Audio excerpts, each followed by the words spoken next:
into the future. The tropics are home to the greatest diversity of plants on the planet.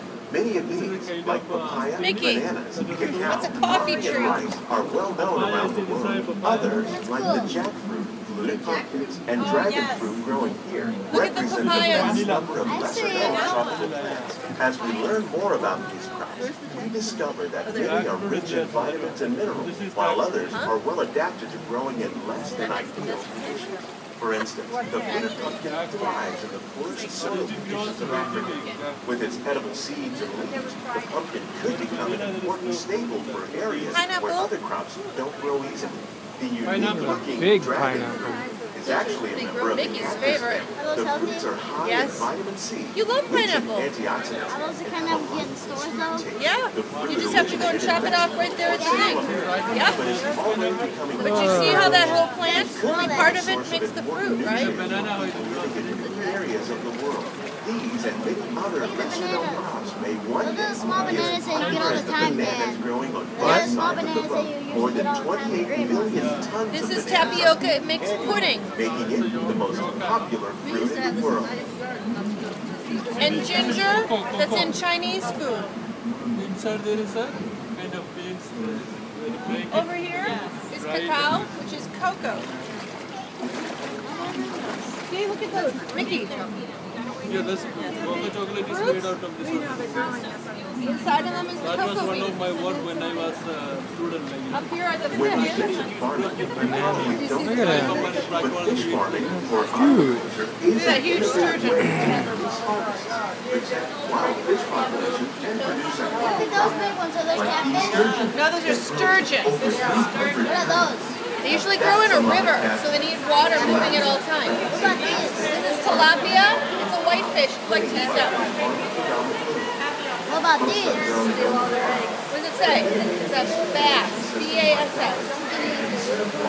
I know that when you explain What's that one? what it is. What is that? Catfish. A catfish. It's a catfish. Alligator. Alligator. Now you ask where they grow alligators if you can eat them. Like that. Poor alligators. They get fed and then they get eaten all of a sudden. I see that. Look at the big ones. Hidden Mickey. See it? In the trap? You see the hidden Mickey? Yes, I did. Look up any more head Mickeys. I did. I read everything. Oh, head Mickeys. See, look at This see greenhouse it. is full of Yep. best ideas for There's one in the lettuce too. That is right there. No, it's Brussels sprouts. Where's the There's a lettuce? lettuce field with Mickey in it. Okay, see the white stuff? That's cotton, like you make your shirts out of. winter melons that are more resistant to pests and Upside down watermelon. breed plants that can flourish in marginal areas where water and nutrients are in short supply. The result of these Surprised they can stay there. This is rice. less impact on the environment.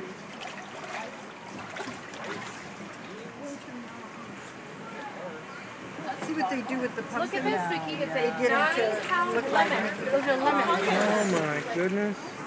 Normally you see lemons like this. These plants are definitely on their way up.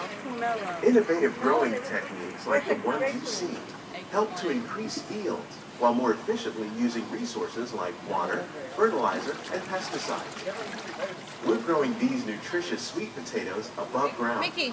This method What are that? increases yield, I don't know. produces Rita, what larger does it say? potatoes, and can be used where rich soil is in Peanut. short supply. I'm We're trying to growing look for the lettuce head using Mickey. our nutrient film system. This Okay, here technique comes your lettuce. precisely controls and recycles water and nutrients. With it, we can produce over 27,000 In the lettuce, in the heads of middle. lettuce a Look. year in this one small area. Cute. You see the hidden Mickey in the middle? Yes, I do. That's pretty cool, eh? So that's two different kinds of lettuce then. Oh, the one on top too, in the opposite. Here's something you don't see every day. Tomatoes one's growing bigger. on trees. Hey, strawberries like These mom. plants were originally developed by Chinese scientists. Check out the tomato tree. Live longer and produce many more tomatoes. One of ours lived 16 months and produced over 32,000 Spiral nutrient fruits. film technique. Much of the produce you see growing in our greenhouses is served in the restaurants That is here very at the cool. lake.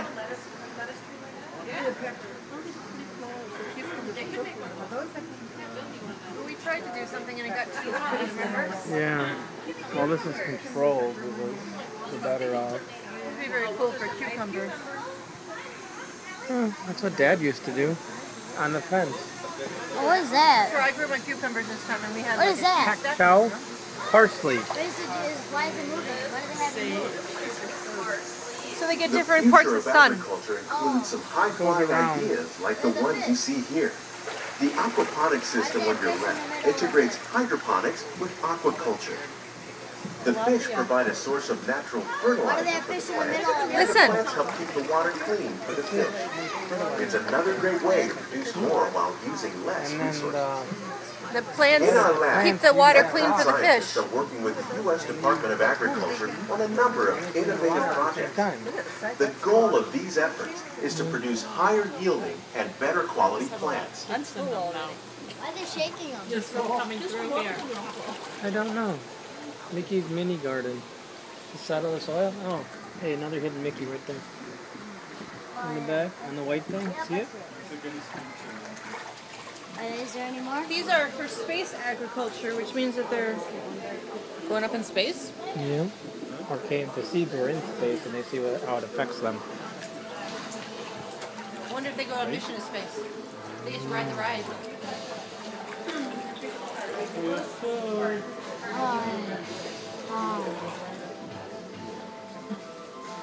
These greenhouses represent just a tiny fraction of the work being done worldwide to produce bountiful harvests for our growing population. Around the globe, scientists, farmers, and even backyard gardeners are doing their part to improve the quality and yields of foods that we all rely upon. By working together, we can continue to find innovative ways to increase food production and protect our precious natural environment. Only then